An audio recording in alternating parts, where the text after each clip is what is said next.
और technical SEO का ये एक पॉइंट है, ठीक है। और ये ऐसी एसईओ है जैसे रोबोट्स की फाइल और साइट मैप की फाइल। आप देखें ना, ये दोनों फाइलें हमारे पास वो नहीं थी, HTML फाइल्स नहीं थी। रोबोट्स की XML site map dot XML, यानी उसकी फाइल का नाम HTML नहीं। इसी तरह रोबोट्स की जो फाइल है इसका नाम HTML नहीं है। ये टेक्स्ट फाइल है, एक सिंपल टेक्स्ट फाइल है जिसमें हम टेक्स्ट में इंफॉर्मेशन प्रोवाइड करने जा रहे हैं, जस्ट टेक्स्ट फॉर्म में।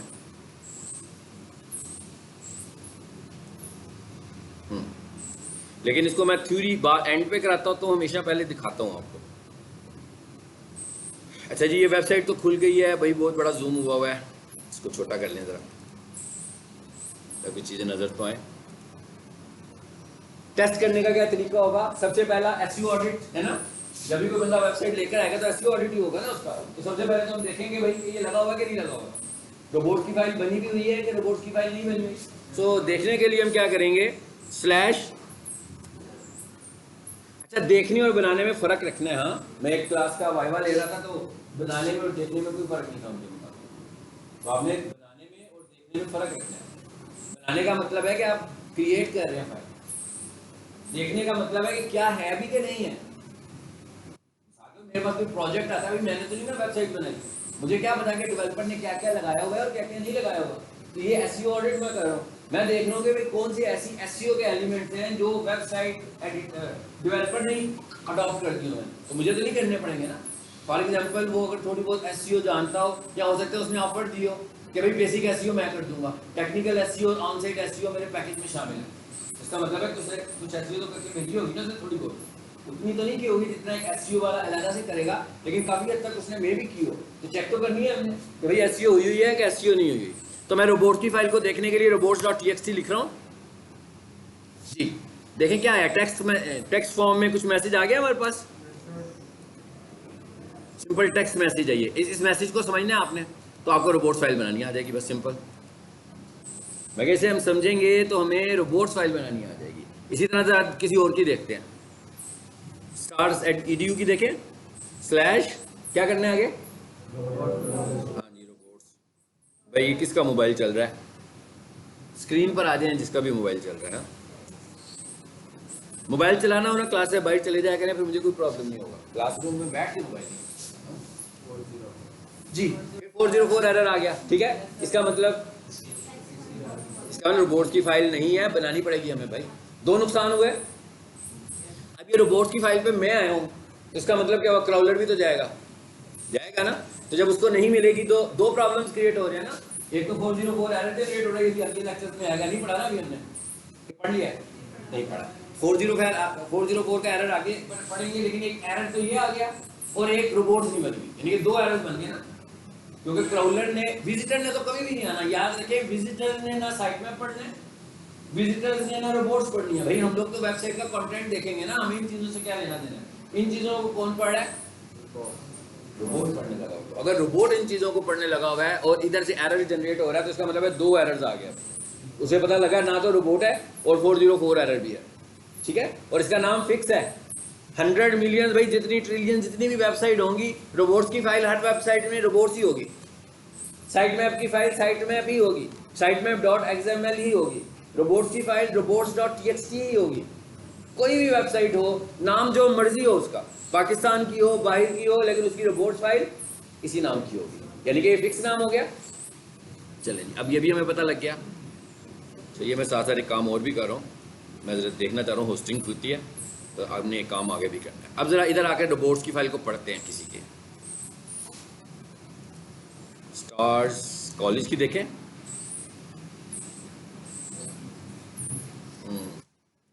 इसकी देखते हैं इसकी बनी हुई है कि नहीं।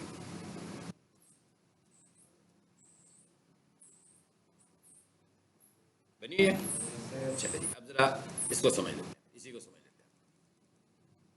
बस ये 4 लाइनें आपने समझनी है, और 4 लाइनों की साइंस हर रोबोट फाइल में यही होगी, ठीक है। सिर्फ वेबसाइट का रेफरेंस चेंज हो सकता है, आखिरी लाइन चेंज हो सकती है। देखें आखिरी लाइन में क्या आ रहा है, यहाँ लगे गड़बड़ हुई है। वेबसाइट कौन सी खोली थी मैंने, स्टार्स कॉलेज, रोबोट कौन सा बताया हुआ है, किसी और वेबसाइट, गलत हो गया ना, पता नहीं किस साइन से बताया हुआ लेकिन बात ठीक नहीं है। मतलब इसका मतलब तो ये हुआ ना कि क्राउलर आ रहा है स्टार्स 40 के ऊपर और मैं उसको साइड मैप दे रहा हूँ स्टार्स एंटी ट्रस्ट का, रॉन्ग हो गया। ठीक है, अच्छा अब सबसे पहले तो ये कुछ लाइनें 1 2 3 4 लाइनें हैं इसमें। रोबोट्स के अंदर जो हमने इंफॉर्मेशन दी होती है इन्हें हम बोलते हैं रूल्स। हमने रूल्स डिफाइन किए हुए हैं या हमने स्टैंडर्ड डिफाइन किए हुए हैं कि भाई हम क्राउलर को क्या इंफॉर्मेशन दे रहे हैं कि वो करे क्या आकर। सो पहला रूल क्या है, यूजर डैश एजेंट। और जैसे मैंने लिखा मैंने इसको ऐसे ही लिखना है आपने। यूजर का यू कैपिटल है और एजेंट का ए कैपिटल है और बीच में डैश है। यूजर एजेंट का मतलब क्या होता है? यूजर एजेंट का मतलब होता है, हाँ जी रुक गया हूँ फिर आपको बता रहा हूँ। ठीक है ना, यूजर एजेंट का क्या मतलब है? क्राउलर। इसका मतलब आगे क्या लिया मैंने? स्टैटिक। स्टैटिक क्या एक वाइल्ड कार्ड है। स्टैटिक का भी कोई एसईओ से लेना देना नहीं है। आप एक्सेल पढ़ रहे हो, वर्ड पढ़ रहे हो, कोई विंडो ऑपरेटिंग सिस्टम यूज कर रहे हो, उसमें वाइल्ड कार्ड्स होते हैं। एक स्टैटिक होता है, एक क्वेश्चन मार्क होता है। स्टैटिक जो होता है वो ग्रुप ऑफ कैरेक्टर्स को रिप्रेजेंट करता है। क्वेश्चन मार्क जो होता है वो सिंगल कैरेक्टर को रिप्रेजेंट करता है। ठीक है, तो इसका मतलब क्या हुआ कि यूजर एजेंट का क्या मतलब हुआ? क्राउलर्स ऑफ ऑल सर्च इंजन्स। हाँ ठीक है ना, क्राउलर्स ऑफ ऑल सर्च इंजन, यानी कि यूजर एजेंट का मतलब है कि क्राउलर्स। क्राउलर्स किसके होते हैं? सर्च इंजन के होते हैं। लेकिन स्टैटिक का क्या मतलब है? और इसका मतलब क्या हुआ कि मैं कह रहा हूँ कि भाई MSN, गूगल, याहू, भाई जहाँ पर भी जाओ जो भी सर्च इंजन है सारे क्राउलर्स को अलाउ कर दो कि वो हमारी वेबसाइट को क्राउल करे। सिंपल, ये एक रूल है, ये स्टैंडर्ड। भाई ये तो आपको पता है, ये तो कहना ही कहना है, क्या ख्याल है? इतने दिनों से यही तो बात कर रहे हैं कि क्राउल करेगा, तो क्राउल की इन्फॉर्मेशन भी तो देंगे ना कि भाई क्राउल करो। अच्छा अब क्या है, वेबसाइट पे तो बहुत कुछ पड़ा हुआ है, वेबसाइट पे कंटेंट ही कंटेंट है हमारा, लेकिन उसमें से कुछ कंटेंट ऐसा है जो रैंकिंग से ताल्लुक रखता है और कुछ कंटेंट ऐसा है जो शायद रैंकिंग से ताल्लुक नहीं रखता, सपोर्टिंग कंटेंट है। मतलब बहुत सारा कंटेंट हमारे पास ऐसा है जो सपोर्ट करने के लिए हमने साथ लगाया हुआ है। जैसे मैं कहता हूँ इंडेक्स की फाइल को तो रैंक करना चाहिए, कोर्सेज की फाइल को भी रैंक करना चाहिए। मे भी मैंने कुछ और फाइलें बनाई, अभी मैं उनकी एग्जांपल देता हूँ कि किस तरह की फाइलें हैं जिन्हें मैं कहूँगा कि रैंक ना करें। ठीक है, फॉर एग्जांपल मैं ये कहता हूँ, मैंने अभी लेक्चर दे रहा हूँ, आपको रिकॉर्ड कर रहा हूँ, मैं कहता हूँ भाई होस्टिंग तो है ना, मेरे पास स्पेस भी है, तो इसको मैं अपने बैकअप के तौर पर यूँ करता हूँ, होस्टिंग में जाता हूँ, वहाँ पर एक फोल्डर बनाता हूँ माई लेक्चर्स के नाम से, और वहाँ पर लेक्चर्स भी रखना शुरू करता हूँ। मुझे अनलिमिटेड स्पेस जो दी हुई है। ओके, अब क्या हुआ, मेरा डाटा इसमें भी आ गया। अब आपको लगता है कि मेरी इस वीडियो का कुछ लेना देना है वेबसाइट से? नहीं है, बिल्कुल नहीं है। तो इसका मतलब क्या हुआ, अब क्राउलर अगर मेरी वेबसाइट पे आएगा और उसे मैंने कोई इन्फॉर्मेशन नहीं दी हुई तो वो क्या करेगा, वो तो इस फोल्डर को भी क्राउल करना शुरू हो जाएगा। एक एग्जांपल हो गई। अच्छा दूसरी एग्जांपल क्या है? दूसरी एग्जांपल ये है कि मैंने वेबसाइट क्लाइंट को बनाकर दे दी हुई है। अब क्लाइंट जो है मेंटेनेंस भी तो करवा रहा है मुझसे। ठीक है, क्या होता है, फॉर एग्जाम्पल हमने प्रोजेक्ट कंप्लीट किया मार्च में, तो अप्रैल में उसने थोड़ी सी चेंजेस करवाई। उसने कहा भाई वो जो हमारा मेन इमेज है ना इसको चेंज कर दो, वो जो पहले 2 पैराग्राफ का कंटेंट है उसको थोड़ा सा चेंज कर दो, वो जो मेरा सेकेंडरी कीवर्ड है ना वो अब ये वाला कर देना। ओके, फिर मई में उसने थोड़ी सी चेंज कराई, फिर जून में उसने चेंज कराई, जुलाई में कराई, अगस्त में आकर उसने फिर मुझे क्या कहता है यार मुझे असल वाली थी ना वो वापस रिस्टोर कर दो। इसका मतलब क्या हुआ कि मैं जो कुछ कर रहा हूँ मुझे सारे वर्जन अपने पास रखने की जरूरत पड़ेगी। ये तो नहीं ना कि मुझे याद करूँ मैं कि भाई कैसे बनाई थी मैंने वेबसाइट, अब उसी तरह कर दें।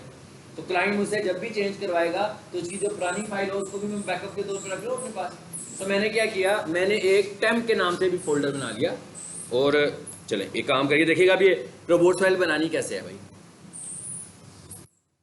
ठीक है, इसको सेलेक्ट कर लिया मैंने सारे को, कंट्रोल C किया, सिंपली नोटपैड में आ जाए बेशक, और यहाँ लाकर इसे पेस्ट कर दें। ये मैं आपको क्या बता रहा हूँ, रोबोट्स फाइल बनाने का तरीका, रोबोट्स फाइल बनाने का तरीका सिखा रहा हूँ।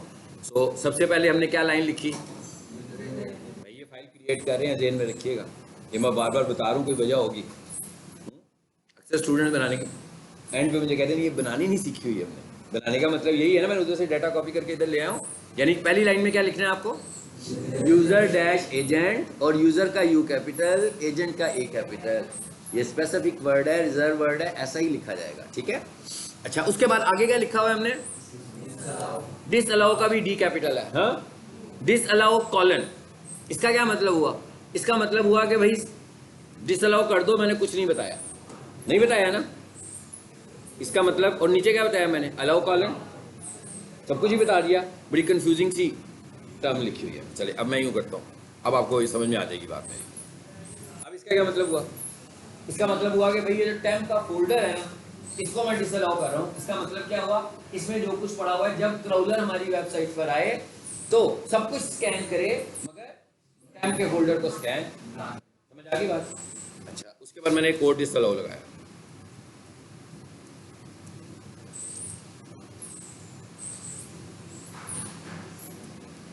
जी, ये एक फोल्डर का नाम मैंने लिखा है, जो कि आपने नहीं देखा, मैं आपको प्रोजेक्ट भी दिया था, आपको शायद ये नजर नहीं आया होगा। ये फोल्डर स्पेसिफिक होस्टिंग का फोल्डर है। जब हम होस्टिंग में जाते हैं तो ये एक सिस्टम फोल्डर है जो होस्टिंग खुद क्रिएट करती है। इसका मतलब क्या हुआ कि इसका भी कुछ लेना देना नहीं है ना, हमने कहा इसको भी लो। अच्छा, जैसे मैंने अभी आपको एक एग्जांपल दी, उस एग्जांपल के बाद क्या हुआ, ठीक हो गया, ये डिसअलाउ हो गए। अब अलाउ कॉलन का क्या मतलब है? अलाउ कॉलन स्लैश, इसका मतलब है बाकी जो कुछ भी मेन रूट पे पड़ा हुआ है सब कुछ ही क्राउल का। अब वेबसाइट आएगी और क्राउल सब कुछ करना शुरू हो जाएगा। अब टेम्प का जो फोल्डर है, अभी आपने देखा ना, मैंने आपको मंथ्स के रेफरेंसेस भी दिए थे। अब टेम्प के अंदर जनवरी का बैकअप भी पड़ा हुआ है, फरवरी का भी है, मार्च का भी है, अप्रैल का भी है, और एक फाइल नहीं हो सकता, एक से ज़्यादा फाइलें हो।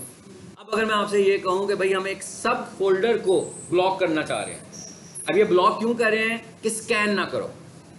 ब्लॉक क्यों कर रहे हैं? ये विजिटर्स के लिए ब्लॉक नहीं कर रहे कुछ। विजिटर अगर वीडियोस वाले टैब पे क्लिक करेगा, इवन नाम ही लिखेगा ना मेरी वेबसाइट के पास स्लैश वीडियोस, तो इधर चला जाएगा। लेकिन ये हम क्राउलर को रोक रहे हैं कि भाई इसको क्राउल नहीं करना।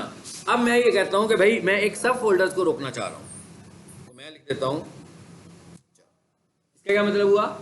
अब टैब में बहुत कुछ पड़ा हुआ है, मगर मैंने किसे रोका है? सिर्फ समझ आ गई बात? अब अगर मैं ये कहूँ कि भाई मुझे इसके अंदर पड़ी हुई सिर्फ एक फाइल को रोकना है, तो मैं कहता हूँ भाई ये इंडेक्स फाइल जेन में रखिएगा, ये वो मेन रूट वाली फाइल नहीं है, ये वो फाइल है जो बैकअप के तौर पर मैंने अपने पास रख लिया। ये जनवरी का बैकअप है, इस वक्त हम सपोज कर रहे हैं कि अगस्त में हमारी वेबसाइट चल रही है, तो जो मेन रूट पे इंडेक्स की फाइल है वो अगस्त वाली है। अब अगर फॉर एग्जांपल मुझे क्लाइंट कभी ये कहता है कि भाई वो जो जनवरी में आपने मेरी वेबसाइट का होम पेज बनाया हुआ था ना, वही वाला ले आए, तो मेरे पास बैकअप पड़ा हुआ है ना, इसलिए मैंने अपने पास बैकअप रख लिया। लेकिन साथ ही मैंने क्राउलर को ये भी बता दिया कि भाई इधर नहीं आना, ठीक है, ये पुराना डाटा है, इसको तुमने क्राउल नहीं करना। अब आपको ये भी पता लग गया कि मेन फोल्डर को कैसे स्टॉप करना है, सब फोल्डर को या किसी खास फाइल को अगर हम रोकना चाहते हो तो हम कैसे रोकेंगे। क्लियर होगी ये बात? अच्छा, पहला रूल क्या था? क्राउलर के मुतालिक बता रहे थे, सर्च इंजन के मुतालिक बता रहे थे। दूसरा रूल क्या था? डिसअलाउ करने का। तीसरा रूल क्या था? अलाउ का। बताने की जरूरत नहीं भाई ये अलाउ, ठीक है, कुछ बताने की जरूरत नहीं, सिर्फ अलाउ कर दिया, फाइन। और आखिरी रूल क्या है? Site map. इसीलिए हमने प्रीवियस लेक्चर में साइट मैप बनाना सीखा था पहले। ये आपको पता लग गया कि भाई जब रोबोट फाइल बनानी है तो उससे पहले साइट मैप बना होना चाहिए। अगर आपने रोबोट फाइल बनानी है तो साइट मैप आपका पहले बना होना चाहिए। फाइन, हमने साइट मैप बना लिया था, ठीक है। अब हम सपोज कर रहे हैं कि जो भी फाइल है, हम सपोज करें स्टार एंट्री ट्रस्ट की भी फाइल है, वेबसाइट है, ये वेबसाइट आपका साइट मैप उसी का बताना है जिस वेबसाइट के ऊपर आप काम कर रहे हो, किसी और का नहीं बताना। इस तरह तो क्राउलर खुद ही कंफ्यूज होगा कि भैया मुझे कहाँ भेज रहे हैं, ये तो इनकी वेबसाइट भी नहीं है। सो यहाँ पर वेबसाइट का नाम आएगा, क्योंकि यहाँ मैंने कहीं पर भी नहीं लिखा हुआ कि कौन सी वेबसाइट है, सो इसलिए मैं इसको यही रहने दे रहा हूँ। और आगे आपने क्या लिखना है? साइट मैप डॉट XML भी लिखना है, यानी फाइल का नाम भी बताना है उसको। बन गई हमारी रोबोट्स की फाइल। अब क्या होगा? अब गूगल का क्राउलर जब आपकी वेबसाइट पे आया करेगा, ठीक है, इस फाइल को पहले पढ़ेगा कि मुझे क्या डायरेक्टिव्स मिले हुए हैं कि मैंने किस हिस्से को स्कैन करना है और किस हिस्से को स्कैन नहीं करना। इसका मतलब क्या हुआ कि वो आएगा, वो कहेगा भाई ये CJ बिन को नहीं कराना चाहता, इसे छोड़ देगा, ये वीडियोस को नहीं कराना चाहता, इसको छोड़ देगा, ये टैम्प को नहीं कराना चाहता, इसको छोड़ेगा, और बाकी चीज़ों को स्कैन करना शुरू हो जाएगा, ठीक है। ये अभी मैंने आपको सारा काम प्रैक्टिकली बताया। फाइनली हम कह रहे हैं बन गई रोबोट्स की फाइल। अब क्या करें? सेव करें। ये लाइन सेव कराएगा, कैसे करेंगे सर? शाबाश। हाँ भाई, इस फाइल को सेव करना है अब हमने रोबोट्स के तौर पर। 1 2 3 4 आप 4 भाई फाइल सेव करनी है, इतना मुश्किल काम तो नहीं है, क्या हो गया? हाँ हाँ, फाइल में जाएंगे, कोई इतनी बड़ी बात तो नहीं कही मैंने, वैसे ही आपसे करवा रहा हूँ, मुश्किल काम नहीं करवा रहा हूँ, वैसे करवा रहा हूँ। हाँ जी, सेव एज में आ जाते हैं। चलें जी, हम सपोज करते हैं यही थी हमारी जगह, मैं क्या सपोज करते हैं यही जगह जहाँ रखना चाह रहे हैं। अब इस फाइल का नाम क्या होगा? रोबोट्स होगा। अच्छा जी, अब .txt लगाने की जरूरत है? किसी को बताया कोई मुझे? भाई टेक्स्ट एडिटर है, नोटपैड ऑलरेडी टेक्स्ट फाइल ही बनाता है, पहली दफा तो हम उससे टेक्स्ट फाइल बनवाने आए हैं, तो इसका मतलब क्या होगा कि .txt लगाने की जरूरत नहीं है, सिर्फ इसका नाम लिख दो, क्योंकि मैं ऑलरेडी नोटपैड में हूँ। ठीक है, सिंपल बन गई। तो ऑलरेडी भी एक पड़ी हुई है इसमें, है ना। अब वो क्या कहेगा, मैं चलो कर दो भाई, बन गई रोबोट फाइल। रोबोट फाइल क्या होती है, रोबोट फाइल कैसे चेक करते हैं और रोबोट फाइल कैसे बनाते हैं। ठीक है, अब हमने देख लिया कि भाई रोबोट फाइल बनानी चाह रहे हैं, किसी की भी फाइल उठाओ, कॉपी कर ले और मॉडिफिकेशंस कर दे अपने हिसाब से कि आपको रोबोट फाइल कैसे चाहिए। अच्छा, अब ये तो था सारा, मैंने आपको प्रैक्टिकली समझाया। अब जरा कुछ थ्योरेटिकली इसके कॉन्सेप्ट्स को भी देखते हैं जो स्लाइड में हमें मिलेंगे। ठीक है, ये स्लाइड आ गई है हमारे सामने? बिल्कुल नहीं, हाँ बिल्कुल, फाइल सेव करनी है और हमने कुछ भी नहीं करना। और अभी मैं यहाँ से लॉगिन करना चाह रहा हूँ, अगर ये मेरा होस्टिंग का लॉगिन आज हो जाता है तो हम आज थोड़ा सा होस्टिंग पे भी काम करने वाले हैं। ठीक है, आ गया ना लॉगिन।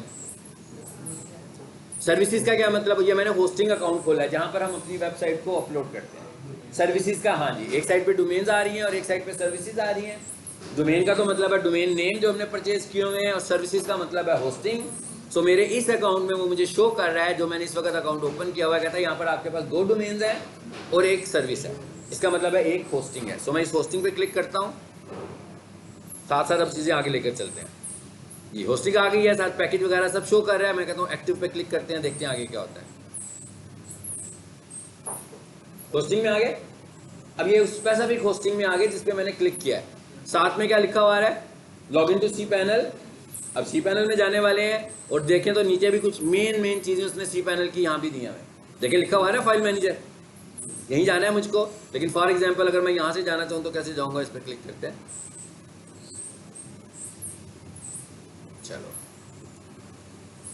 गुड, आ गए, ट्रैक अकाउंट। आगे चलते हैं, वापस आते हैं उधर से। और फिर अब जरा स्लाइड को एक दफ़ा पहले गो थ्रू करेंगे, फिर उस पर काम करेंगे। ठीक है जी। रोबोट फाइल क्या है? जो कुछ मैंने बताया ना, मैं आपको जरा थ्योरेटिकली थोड़ा सा बताने लगा हूँ, वही सब कुछ बताने लगा हूँ जो मैंने अभी आपको पहले बताया, ताकि आपके पास टेक्स्ट फॉर्म में थोड़ा सा डाटा, कंटेंट, नोट्स की शक्ल में थोड़ा बहुत डाटा हो। मैं नोट्स सिर्फ उन चीज़ों के बनाता हूँ जिनका मुझे होता है कि इनमें चेंजेस नहीं होने वाली। ठीक है, रोबोट फाइल का कॉन्सेप्ट तो कभी भी चेंज नहीं होगा ना, कॉन्सेप्ट तो एक जैसा ही रहेगा उसका।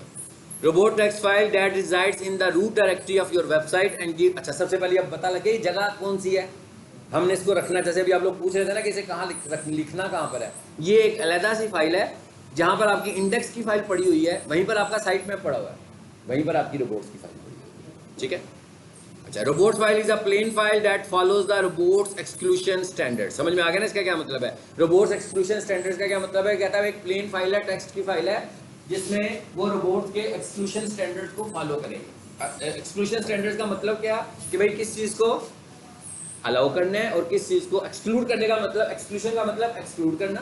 वो ये कह रहा है भाई किस चीज़ को मुझे एक्सक्लूड करना है। ओके, आगे चलें जरा। ईच रूल, ये क्या लिखा है जी? 1 और मोर रूल्स। यही बताया था ना किसमें रूल्स हैं। कहता है each rule blocks are allowed. कहता है भाई ये जो रूल्स होंगे यहाँ तो कुछ अलाउ कर रहे होंगे, यहाँ डिसअलाउ कर रहे होंगे, कोई मुश्किल बात नहीं है। रोबोट एक्सक्लूशन स्टैंडर्ड, कहता है इसको हम रोबोट एक्सक्लूशन प्रोटोकॉल भी कहते हैं। मतलब robot exclusion, what is robot exclusion standard? Robot file. ठीक है, रोबोट की जो फाइल है वही है रोबोट एक्सक्लूशन स्टैंडर्ड। तो आप चाहे जैसे रोबोट की फाइल कह लो, चाहे रोबोट एक्सक्लूशन स्टैंडर्ड कह लो, चाहे रोबोट एक्सक्लूशन प्रोटोकॉल कह लो। ठीक है, ये सब की सब चीजें किस चीज के नाम है? रोबोट की फाइल के नाम है।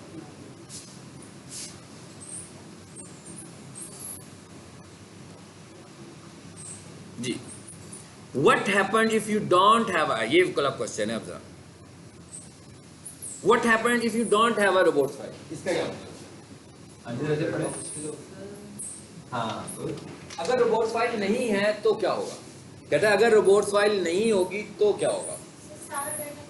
सारा डाटा ही क्राउल होगा। ठीक है, सारा डाटा क्राउल करेगा। अब इसका मतलब ये है कि कोई क्राउलर फारिग तो नहीं ना बैठा हुआ भाई कि हमारी वेबसाइट पे उसने काम करना और किसी की पे काम नहीं करना। एक इससे पहले एक पॉइंट समझ लें कि जब कोई क्राउलर किसी वेबसाइट पर आता है तो उसके पास एक स्पेसिफिक लिमिटेड टाइम होता है आपकी वेबसाइट के लिए, ठीक है। उस टाइम को हम बोलते हैं क्राउल बजट। जिस टाइम के लिए जितना टाइम होता है भाई, कितना टाइम होता है गूगल करके देखें तो कभी भी नहीं आएगा। हाँ, ये टाइम क्राउलर खुद डिसाइड करता है वेबसाइट्स पे आने के लिए। तो इसका मतलब हमें तो नहीं पता भाई कितने टाइम के लिए उसने आना है। ऐसे ही है ना, जैसे हम कहीं भाई क्लासेस हो रही हैं सुबह से शाम तक, प्रिंसिपल साहब राउंड पे निकले, हाँ कोई 30 क्लासेस हैं, तो कोई स्टूडेंट गैस कर सकता है कि उनकी क्लास में सर कितनी देर खड़े होंगे आज? नहीं कर सकते। किसी में ज़्यादा देर, किसी में कम। वो डिपेंड्स कि उधर का माहौल कैसा है। अगर उन्हें ठीक माहौल लगेगा, हो सकता है दरवाज़ा खोलने और दरवाज़ा बंद कर दें। ये भी हो सकता है कि पीछे छुप के खड़े हो जाए। ये भी हो सकता है कि पीछे बैठ जाए आकर, है ना, बहुत सारी बातें हो सकती हैं। सेम इसी तरह उसका टाइम फिक्स नहीं है, इनका इसका भी टाइम फिक्स नहीं है। तो ये टाइम होता है is called crawl budget. Crawler आपकी वेबसाइट को स्कैन करने के लिए आपकी वेबसाइट पर आकर जितनी देर रुकता है, इस टाइम को हम बोलते हैं क्राउल बजट। कि भाई उसका क्राउल बजट क्या है। क्राउल बजट मेंशन नहीं होता, क्राउल बजट होता है। यानी हमें ये नहीं पता कि 10 सेकंड रुकेगा, 5 सेकंड रुकेगा, 20 सेकंड रुकेगा, 1 मिनट रुकेगा, वी डोंट नो।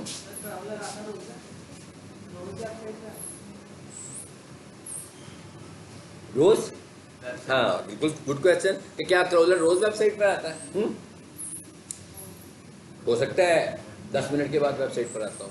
OLX की जो वेबसाइट है, आपने कभी नोट किया है?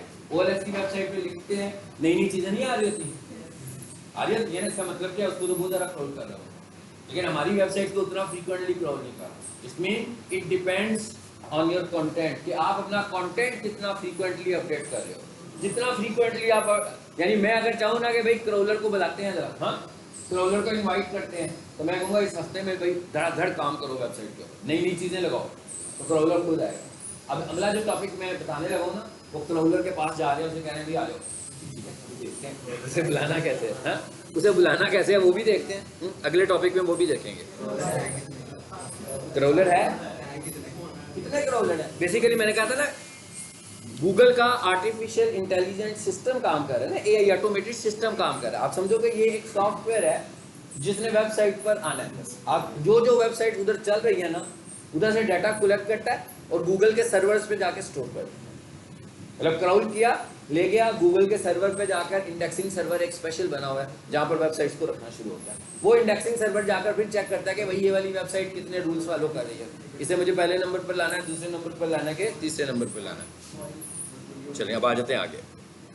अभी हमें पता लग गया if what happened if you don't have a robots file. कहता भाई नहीं है ना, तो अगर आपकी वेबसाइट में 500 पेजेस हैं तो उसने 500 को क्राउल करना है। अगर 2000 पेजेस हैं तो 2000 क्राउल करना है। कोई गारंटी नहीं है कि वो डाटा क्राउल होगा कि नहीं होगा जो हम चाहते हैं। इसका मतलब है क्राउल रोबोट की फाइल होनी जरूरी है, नहीं तो हम कोई गारंटी नहीं है।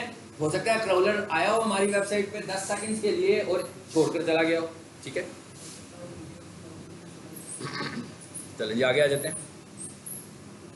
आगे क्या लिखा हुआ है? What happened if I accidentally block search engines from accessing my website? इसका क्या मतलब है?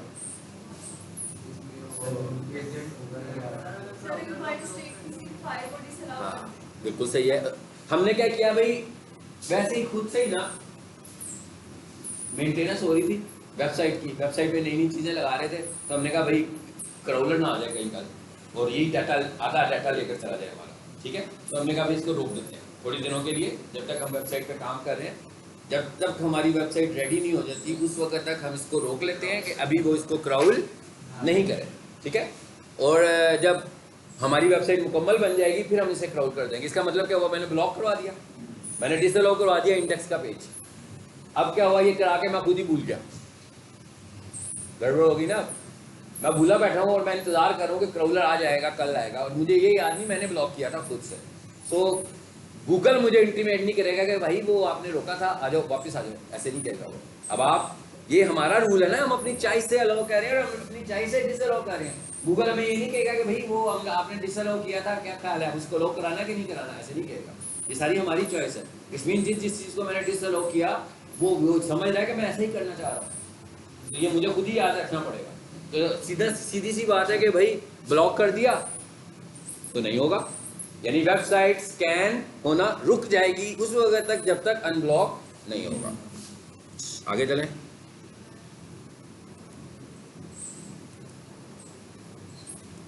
ये भी पता लग गया आपको?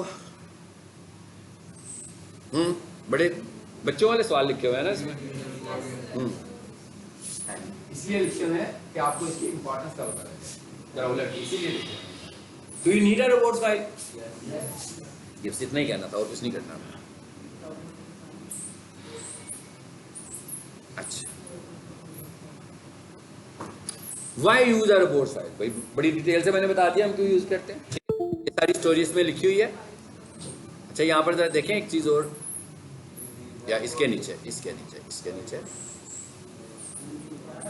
जी, बहुत सारी हमने बातें सीखी हैं, लेकिन दो बातों के मुतालिक वो फिर कहने लगा हुआ हमें कि ये दो बातों को आप जरा अच्छे तरीके से ज़हन नशीन कर लें। वो कौन सी बात है? Robots files are directives only. This means that it is up to the search engine to obey and follow the rules. कहता है भाई इसका मतलब ये नहीं है कि अदालत में चले जाएंगे, क्रॉलर नहीं आया, हफ्ता हो गया, क्या हो गया, प्रॉब्लम हो गया। कहता है आपने गूगल को बता दिया, क्रॉलर को बता दिया, इट्स फाइन, तो आप क्लेम नहीं कर सकते कि भाई क्योंकि हमने बताया हुआ था क्रॉलर लाजमी आएगा। क्रॉलर ने अपने एल्गोरिथम के मुताबिक आपकी वेबसाइट को विजिट करना है। हाँ, अभी हम एक टॉपिक पढ़ेंगे जिसमें जाकर हम क्रॉलर को रिक्वेस्ट करेंगे कि भाई काफ़ी अच्छा हुआ, क्रॉलिंग नहीं हो रही है, तो एक क्रॉल करते हैं, हमारे सर्वर हमारे इधर आकर क्रॉल कर लें, उसको इंडेक्स करें। तो उसके फिर 24 to 48 आवर्स में क्रॉलर प्रायोरिटी पर आपको रखता है और विजिट करने के लिए रखता है। लेकिन क्रॉलर का विजिट याद रखें उन वेबसाइट्स पर होता है जो अपडेट होती है। अगर फॉर एग्जांपल किसी बंदे ने वेबसाइट 8 महीने पहले बनाई थी और उसमें अब कुछ नया आता ही नहीं है, तो क्रॉलर कहेगा भाई इसको मैं अपडेट करूं क्या, वही तो पुराना डाटा इसने दिखाना है मुझे, तो मुझे क्या जरूरत पड़ी हुई है? अभी किसी वेबसाइट पे जाके यूआरएल देख लेते हैं, वेबसाइट का क्रॉलर आएगा, ये भी बताते हैं, वो अलग बात है, वो मैं को अलग बताता हूं। नहीं, वेबसाइट पे नहीं देंगे, वो टॉपिक अभी हमने शुरू करना है, अभी शुरू ही नहीं किया वो टॉपिक मैंने, ठीक है। दूसरी बात क्या कहता है? कहता है अच्छा, अब दूसरी चीज क्या कहता है कि अब आपने क्या किया कि कुछ कंटेंट को आप एक्सक्लूड करना चाहते हैं कि भाई इसे क्राउल ना करें। एक तरीका क्या है, ब्लॉक करो, जैसे भी हमने पढ़ा। कहता है एक तरीका और भी है, वो क्या है कि उन फाइलों को पासवर्ड लगा दें। भाई वर्ड में कोई फाइल खोलो, पासवर्ड लगाओ, खुलेगी तो नहीं ना, तो भाई ब्लॉक करने की जरूरत ही नहीं है। जिन 4 फाइलों को पासवर्ड लगा हुआ है वो वाली फाइलें ओपन ही नहीं होने वाली, ठीक है।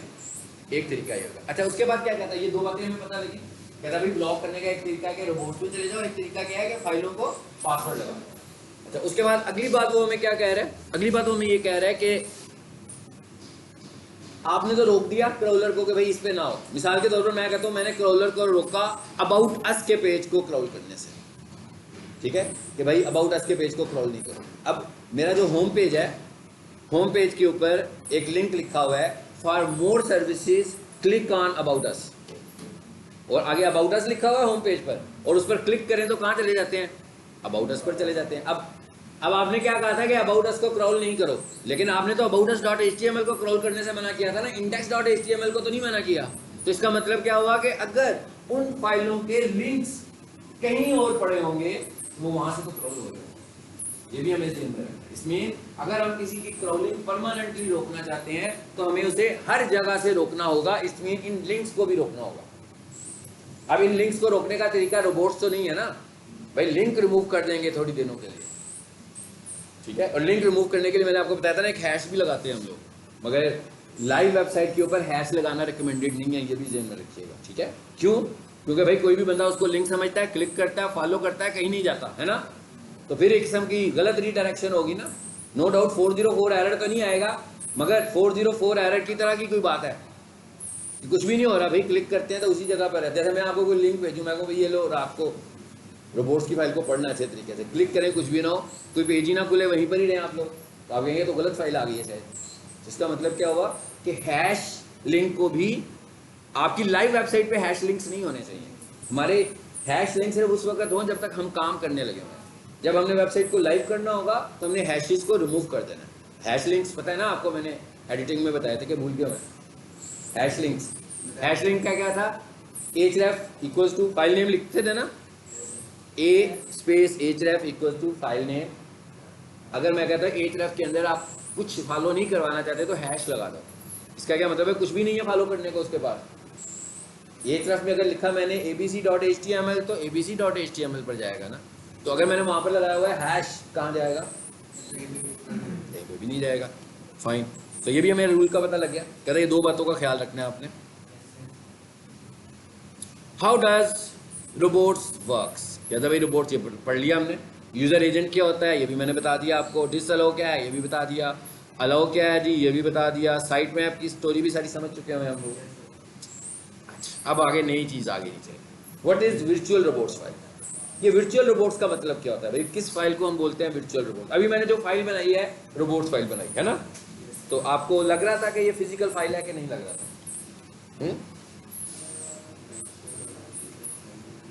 अभी मैंने आपको दो नाम बता दिए, मैंने कहा फिजिकल फाइल और वर्चुअल फाइल। फिजिकल का क्या मतलब है? फिजिकल का मतलब है कि किसी जगह पर जाकर फाइल को स्टोर किया जा रहा है ना, उसको हम बोलते हैं फिजिकल फाइल। और अगर मैं ये कहूँ कि भाई कोई चीज़ मुझे उसने इंटरफेस दिया हुआ है और वहीं पर ही कहता है वो जो फाइल की इंफॉर्मेशन है ना यहाँ पे स्टोर कर दो, तो इसका मतलब क्या, वो फाइल तो नहीं बनाई हमने, इसको हम बोल रहे हैं वर्चुअल। तो ये कह रहा है भाई एक फिजिकल रोबोट फाइल होती है जो कोडिंग वाली वेबसाइट में पड़ी हुई है, और एक वर्चुअल रोबोट फाइल होती है वो जो वर्डप्रेस की फाइल के लिए होगी, वेबसाइट के लिए होगी। जो भी चीज़ डिस्क पे सेव होगी इसमें वो फिजिकल है। अगर मैं वर्डप्रेस में जाऊँ और वर्डप्रेस मुझे कहे कि भाई इस जगह पर जाओ और यहाँ पर जाकर वो जो आपकी फाइल का कंटेंट है लिख दो और सेव कर दो, तो मैं कोई लोकेशन तो नहीं बता रहा हूँ, वो तो सब कुछ बना बनाया मेरे पास पड़ा था पहले से ही। तो वो कहता है ये वाली जो फाइल है ये कौन सी है, ये वर्चुअल है। तो आपको पता लगे वर्चुअल रोबोट फाइल क्या होती है। और नीचे आए जरा,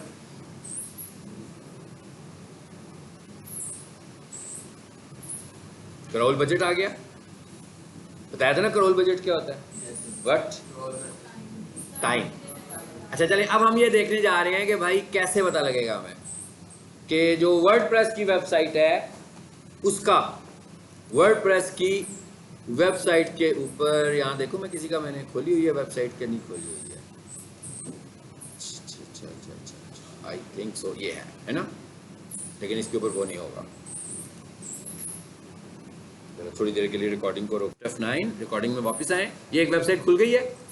वर्डप्रेस की वेबसाइट में जाना कैसे है, ये आप देख रहे हो एक आर्टिकल स्टाइल ब्लॉग, ठीक है ना, ब्लॉग टाइप एक वेबसाइट है। सो मैं इधर आया और इसके लिए हम लिख रहे हैं, देखिए मैंने क्या लिखा है, WP-admin। आपने जब भी किसी वर्डप्रेस की वेबसाइट को खोलना है, ठीक है, मैंने खोलना है, मतलब कोई बंदा मुझे कहेगा ना कि भाई मेरी वर्डप्रेस की SEO कर दो, तो मैं ऐसे कहूँगा भाई मुझे WP-admin का यूजर नेम और पासवर्ड भेजो। अब उसने मुझे WP का यूजर नेम और पासवर्ड भेजा, तो मैंने उसको लॉगिन किया,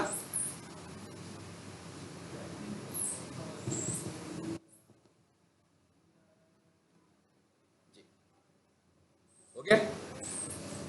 ये इंटरफेस है वर्डप्रेस की, किसी भी वेबसाइट का ऐसा ही इंटरफेस होगा, ठीक है। इसकी लेफ्ट साइड पर देखें पेजेस भी लिखा हुआ आ रहा होगा, पोस्ट भी लिखा हुआ आ रहा होगा।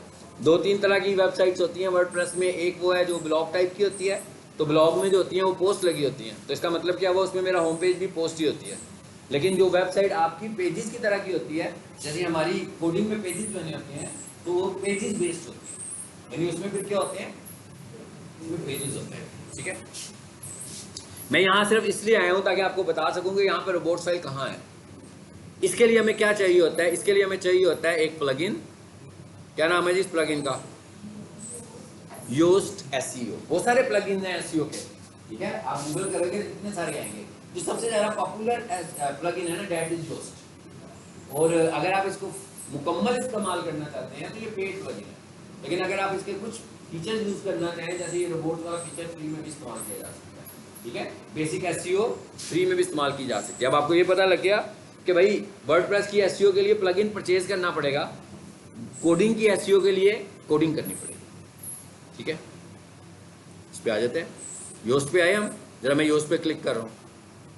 ये कह रहे हैं ना कि भाई प्रीमियम ले लो मुझसे, तो ज़रा बेहतर काम करेगा। और एक और चीज़ याद रखें, वर्डप्रेस की ऐसी वेबसाइट्स जिनके अंदर फ्री प्लगइन्स लगे होते हैं वो स्लो भी होती हैं, और जिनके अंदर पेड प्लगइन्स लगे हों वो फास्ट होती हैं। ये आगे हम योस्ट पे, ये नीचे क्या लिखा हुआ आ रहा है, टूल्स। इस अगर स्लाइड में देखें तो क्या तरीका लिखा हुआ है, थोड़ा सा नीचे आओ, क्या लिखा हुआ आ रहा है, कि SEO के प्लगइन पर जाओ, SEO के प्लगइन्स के बाद टूल्स में जाओ, टूल्स के बाद फाइल एडिटर में जाओ, ठीक है। तो ये नज़र आएगा आपको जैसे यहाँ पे नज़र आ रहा है। अब चलते हैं वहाँ पे, ये टूल्स में है, यही कहा था उसने, ये क्या है, फाइल एडिटर में जाएं, खुल गई रिपोर्ट्स की फाइल सामने। भाई जो बताना है बता दो, जो रूल आपने बताने हैं इसके लिए बताएं, बताने के बाद क्या करो, इसको सेव कर दो, बस सिंपल। ये लाइव सेव हो रहा है ना, अभी मैं जो काम कर रहा था ऑफलाइन कर रहा था, तो वही वेबसाइट को अपलोड करेंगे। ये तो भी मैंने क्या कर दिया, सब कुछ लाइव कर दिया। क्लियर हो गया कि वर्डप्रेस में हम कैसे बनाते हैं। चल अब आए जरा इस पे, इधर थे हम लोग, आज हम इधर थोड़ा सा काम इधर भी करेंगे। है अलाउ नहीं डालोगे तो डिसअलाउ होगी, फिर कैसे चलेगी, फिर तो डिसअलाउ हो जाएगी। मैंने कहा स्कैन करेगी, मैंने कहा फिर तो वो स्कैन करेगा ना। नहीं आपने डिसअलाउ बता दिया, अलाउ भी तो बताना पड़ेगा ना, अलाउ को भी बताना है और डिसअलाउ को भी बताना है। अच्छा अब हम जरा सबसे पहले एक काम करते हैं कि आज हम बात शुरू करेंगे कि वेबसाइट को लाइव कैसे करते हैं। और मैं बार बार सब डोमेन्स की बात करता था। देखें ना, ये राइट साइड पे बड़े विंडो आ रही है, इस होस्टिंग की डिटेल बता रही है। कहता है सब डोमेन्स कितनी है आपके पास, 5। कहता है 3 आप यूज़ कर चुके हैं, यानी 60% आप यूज़ कर चुके हैं। तो सबसे पहले मैं आपको ये बताने जा रहा हूँ कि सी पैनल के अंदर जाकर हम किस तरीके से सब डोमेन क्रिएट कर सकते हैं, ठीक है। और अभी मैं एक सब डोमेन क्रिएट करने वाला हूँ। हाँ, कैसे सब डोमेन क्रिएट करनी है, इसके लिए हमें जाना होगा डोमेन्स में। देखिएगा जरा, यहाँ कहीं डोमेन्स आ रही है रिकॉर्डिंग, हाँ हाँ हो रही है, बिल्कुल हो रही है, पास की थी मैंने उस वक्त जी। नीचे आए, यहाँ पर डोमेन को देखें जी, कहाँ है डोमेन, आ गई ये जी डोमेन, और डोमेन के अंदर ये डोमेन आ रहा है, इस पर क्लिक करो। मैं इस वक्त सबसे पहले फेज में क्या करने जा रहा हूँ, सबसे पहले फेज में मैं एक सब डोमेन क्रिएट करने जा रहा हूँ। ये सब डोमेन क्रिएट सिर्फ वहीं होगी जहाँ पर अलाउ होगी। आपने देखा ना मेरे पास ऑप्शन है, उसने मुझे 5 सब डोमेन दी थी, जिसमें से मैंने अभी कुछ यूज़ की हुई हैं, तो एक दो आपको समझाने के लिए बना ही सकता हूँ अभी पूरी तौर पर। सो हम एक सब डोमेन क्रिएट करने जा रहे हैं। अब हम देखते हैं कि सब डोमेन बनानी कैसे है हमने। ये मैंने क्या किया, पहले ही एक बटन प्रेस कर दिया, कौन सा किया ना मैंने, क्रिएट अ न्यू डोमेन। अब जरा स्क्रीन पे पढ़ें, देखें क्या लिखा हुआ आ रहा है, my.example.com आ रहा है ना, ऐसी बनती है ना सब डोमेन, ऐसी क्रिएट करते हैं ना। मैंने डॉट के साथ बताया था ना कि एक एक्सटेंशन के तौर पर लग जाती है। ओके, अब ये हमने जो खोली हुई है, फॉर एग्जांपल मैं बनाने जा रहा हूँ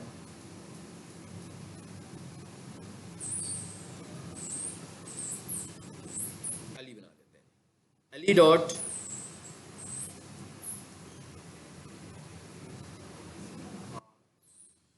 ये डोमेन यही है ना, जो डोमेन होगी उसी के अंदर बनेगी।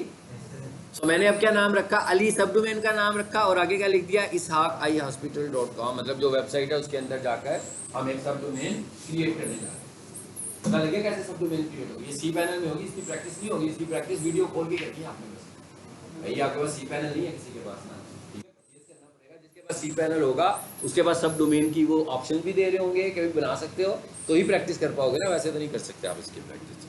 सो मैंने क्या लिखा, अली डॉट ishaqaihospital, यानी अली मेरी मर्जी से नाम है, ये मेरी सब डोमेन का नाम है। मैं अगर चाहूँ तो यहाँ पर अपना कीवर्ड यूज़ करूँ और एक सब डोमेन बना लूँ। चलो अब इधर आते हैं, ये क्या लिखा हुआ आ रहा है जी, सबमिट।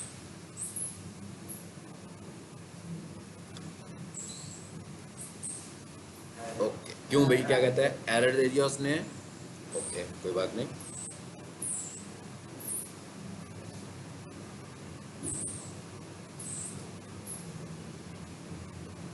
नाम से लिखा गया है ishaqaihospital.com।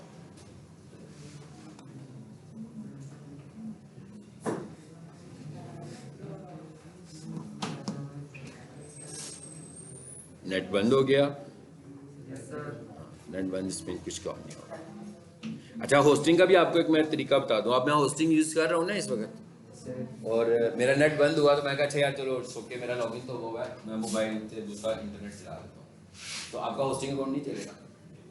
आईपी चेंज हो गया ना, होस्टिंग ने बहुत ज़्यादा सिक्योरिटी अप्लाई की होती है। जैसे ही चलते हुए आपका अपना आईपी चेंज करोगे तो लॉगिन नहीं होने देगा, और हो सकता है कुछ देर फिर ना होने दे, ब्लॉक ही कर देगा। उसे ऐसे लगेगा जैसे कोई हैकर आया हुआ है, कि किसी और आईपी से आया है और आपकी साइट को हैक कर रहा है। जैसे अभी मैं एकदम कहूँगा चलो यार it's okay, mobile data on करता हूँ तो उससे कनेक्ट करता हूँ, तो होस्टिंग चलेगी नहीं, फिर मुझे कुछ टाइम देना पड़ेगा इसको।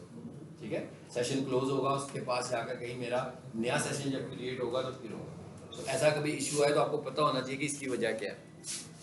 तो अगर इसी डिवाइस पे सिर्फ थोड़ी देर बाद हो, हाँ इसी डिवाइस पे करें। हाँ, इस डिवाइस पे होगा फिर तो हो जाएगा, क्योंकि अब तो आईपी तो ही ना चेंज हुआ। लेकिन फॉर एग्जांपल अगर मैं भी मोबाइल डाटा यूज करूँ और यूफोन वालों का नेट यूज करना शुरू कर दूँ तो सब कुछ ही चेंज हो गया ना, पीछे से सर्वर्स और आईपीज वगैरह सारे चेंज हो गए। हाँ नेटवर्क भी वही जी, वही नेटवर्क होना चाहिए, नहीं तो वो ओपन नहीं करेगा आपको।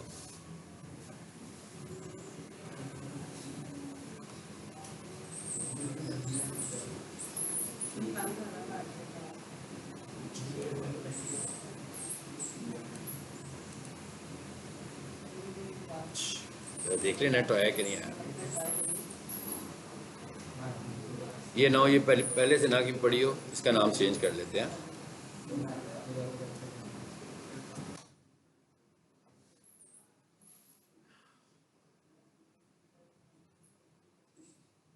अच्छा, उसके बाद ये नीचे भी एक ऑप्शन लिखी हुई है शेयर डॉक्यूमेंट रूट। मैंने आपसे कहा था ना कि होस्टिंग में हमारे पास एक फोल्डर बना होता है पब्लिक HTML के नाम से। मैं कह रहा हूँ भाई उसी का रूट शेयर कर लो इसके लिए भी। ये भी मैंने ऑन कर दिया, ऊपर मैंने वेबसाइट का नाम भी दे दिया, ठीक है। और ये फाइनली क्या लिखा हुआ आ रहा है, सबमिट का बटन। नेट अभी नहीं चला,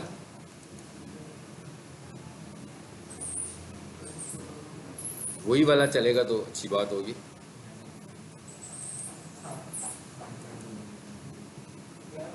वो केबल वाला नेट है ना, ये वाला।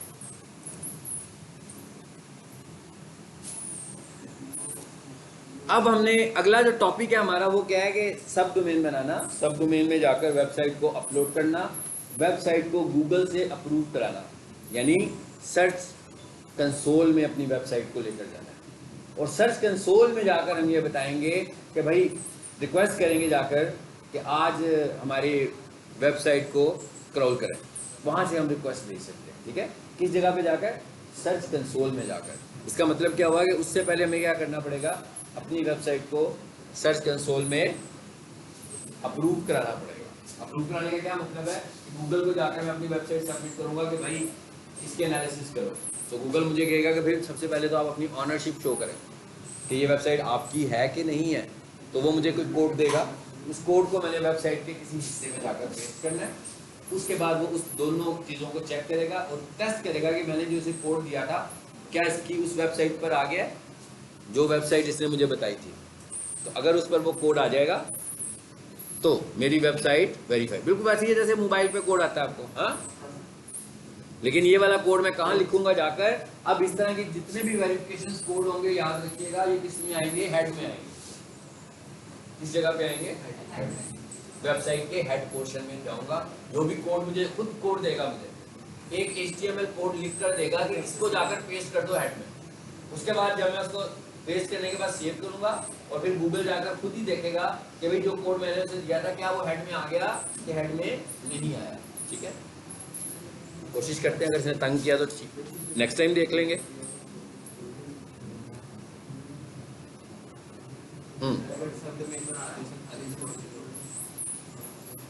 अच्छा, जाके कह रहे API request fail with the following error, forbidden your session में हैव एक्सपायर्ड। ओके, कहता है दोबारा से आए, ठीक है।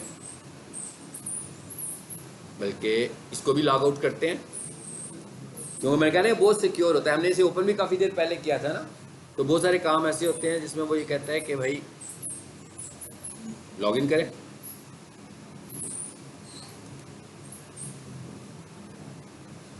सर्विसेज, हाँ, मुझे अगली क्लास में आके कि मैं आपको ये भी बताऊंगा कि डोमेन को होस्टिंग से अटैच कैसे करते हैं, हाँ, ये भी बताऊंगा। इसी जगह से करते हैं, इसी कंट्रोल पैनल से करते हैं। सर एक सर्विस है, एक डोमेन है, उसके साथ दो सर्विस है, एक डोमेन है, उसके साथ दो वर्कबॉक्स, इसके साथ दो वर्कबॉक्स।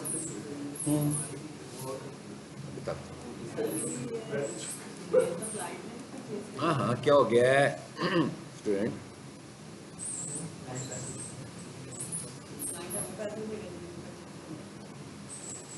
ये भैया क्लाइंट के ऊपर डिपेंड करता है।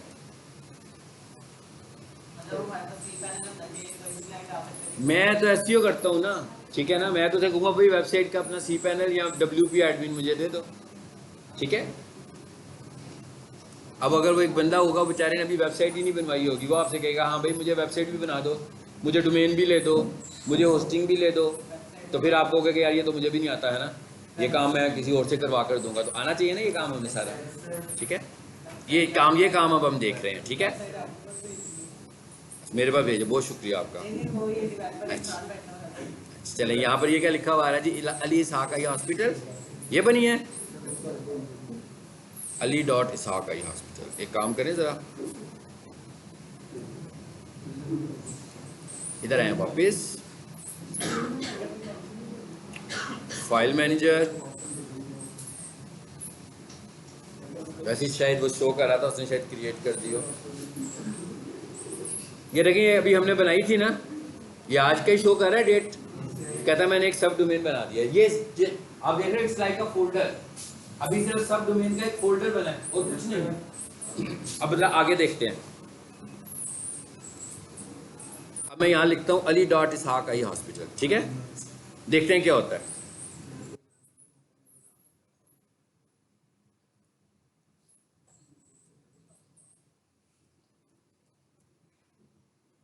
मैं चेक करना चाह रहा हूँ कि भाई सब डोमेन क्रिएट किया है तो क्या वो एक्टिव है, काम भी कर रही है कि नहीं कर रही है। तो मैंने क्या किया, सब डोमेन का नाम लिखा, आगे वेबसाइट का नाम लिख दिया है और एंटर कर देते हैं, देखते हैं क्या होता है।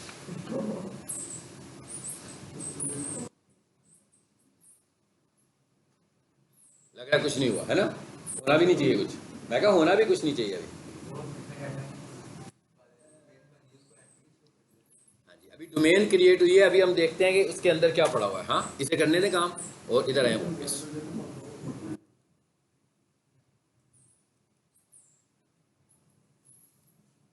ये था, इस फोल्डर में आ जाए।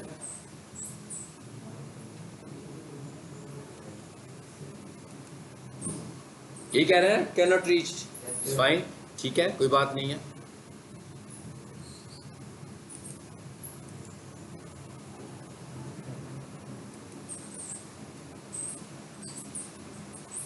मैं इंटरनेट चेंज करूंगा तो हम कुछ नहीं कर पाएंगे, ये ध्यान में रखें। मैं इसलिए चेंज नहीं कर रहा, वेट कर रहा हूँ, स्लो करना उसने जो कुछ करना है कर ले। ये मुझे करने भी नहीं देगा अगले घंटे तक, फिर मुझे मेरा ये लॉगिन भी नहीं करने देगा यहाँ पर। चलो आगे, ये तो ऑलरेडी बनी हुई थी भाई। हाँ इसमें तो पहले से ही कुछ पड़ा हुआ है, अली डॉट इसहाक आई हॉस्पिटल। इसको रीलोड करें ज़रा, देखें चल क्यों नहीं रही। इसको चलना चाहिए सुलन, क्योंकि इसमें तो ऑलरेडी सब कुछ पड़ा हुआ है। इंडेक्स फाइल है कि नहीं है वो देखते हैं। ये कैसे लानी है अभी ये बताता हूँ, आप फिक्र नहीं करें।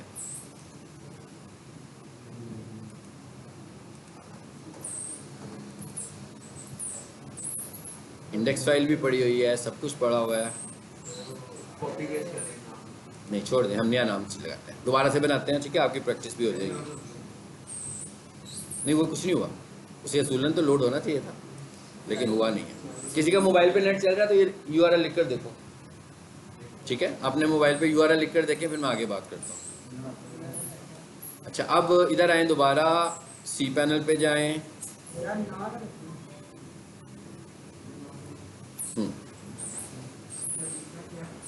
जरा सब डोमेन्स की कैटेगरी देखें कितनी हुई हैं। 4 बन गई है ना, पहले 3 आ रही थी ना, पहले 3 आ रही थी, अब 4 बन गई हैं। हम एक काम करते हैं कि पहले डिलीट करते हैं, आपको डिलीट करने का भी पता लग जाएगा। हाँ कि सब डोमेन डिलीट कैसे होती है। डोमेन्स पर आओ, कितनी बनी हुई आ रही है, ये आ रही है अली डॉट इसहाक आई। इसको चूज करो, मैनेज में जाएं, नीचे आकर देखें जरा क्या लिखा हुआ है, रिमूव डोमेन आ रहा है ना, सो यहाँ से इसको रिमूव कर दो बस। हाँ साहब, जब हमने ख़त्म की तो फिर वापस आ जाएगी, इसीलिए तो रिमूव कर रहा हूँ।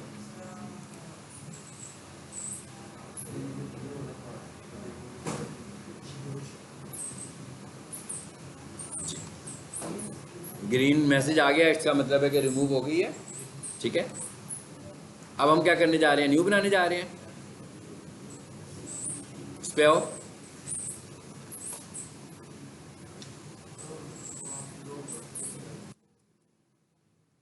बल्कि एक काम करते हैं, इसमें हम बना लेते हैं i1.ishaq.ihospital.com।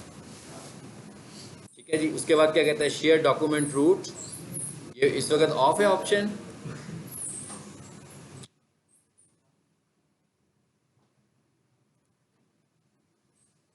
और इसको सब सबमिट कर दें, हो जाता है ठीक है, नहीं तो नेक्स्ट क्लास में देख लेंगे, लंबा काम है ये वाला सारा आगे। अब क्लियर हो गया, बन गई है। यहाँ से तो उसने कोई इशू नहीं किया ना, कहता है क्रिएट हो गई है। अब वो क्या कहता है, इस जगह पर जाएं तो आपको यहाँ पे मिल जाएगी पब्लिक HTML के अंदर। अब यहाँ पर आए जरा पब्लिक HTML के अंदर, सॉरी ऐसे मैसेज आना बिल्कुल ऐसे। वो इसका मतलब वो नेट नहीं था सही चल रहा, ठीक है।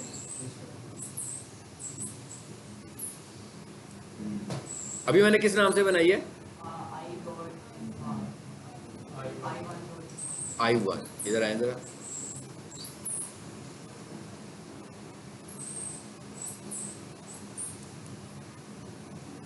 इसको भी रीलोड करके देख लें, इधर शो हो रही है। नेट दोबारा चलने से काफ़ी स्लो हो गया।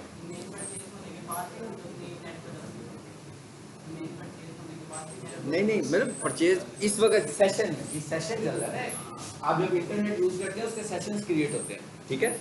सिर्फ हम इस सेशन की बात कर रहे हैं। अभी तो ये बंद हो जाएगा, अगर मैं इंटरनेट चेंज करूंगा ना तो मेरा लॉगिन ही नहीं करने देगा मुझे, लॉगिन मेरा ऑफ हो जाएगा, फिर मुझे थोड़ा सा वेट करना पड़ेगा जी। ये अभी डिस्कस कर लेते हैं कि सी पैनल कितने में आ सकता है।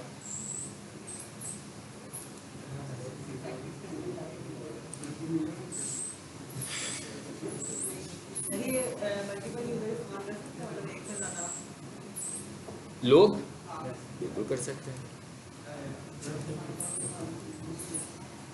चलें इसको नेक्स्ट क्लास में करेंगे, नेट ठीक नहीं चल रहा, ठीक है।